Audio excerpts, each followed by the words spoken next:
नमस्कार विद्यार्थी मित्रांनो, अचिव्हर्स अकॅडमी चॅनलवर आपलं स्वागत आहे। आज आपण पाहणार आहे कॅल्क्युलेशन ऑफ स्क्वेअर मध्ये डेसिमल स्क्वेअर। आता पहिली संख्या राहणार आहे मित्रांनो 0.5 चा वर्ग। 5 चा वर्ग माहिती मित्रांनो तुम्हाला 25 असतो। किती असतो? 25। पण किती घरानंतर पॉइंट 1, तर तेवढे घरानंतर पॉइंट असतील वर्ग घेताना तेवढे डबल होतात। आता 1 येतो, एकाचा डबल 2, तर 1 आणि 2 तर 0.25 हा झाला 0.5 चा वर्ग मित्रांनो।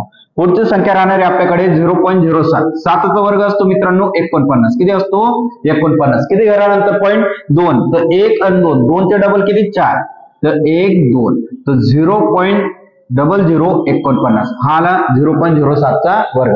परत पुढचा एक क्वेश्चन आहे मित्रांनो 1.2 चा वर्ग।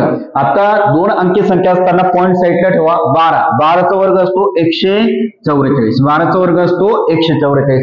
किती घरानंतर पॉइंट? 1 घरानंतर। मग एकाचे डबल 2, तर 2 घरानंतर 1 आणि 2 म्हणजे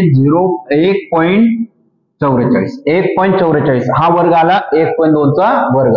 आता दोन क्वेश्चन मी तुम्हाला प्रॅक्टिसला देणार आहे, 1.1 चा वर्ग आणि 0.45 चा वर्ग। नक्कीच उत्तर कमेंट करा। धन्यवाद।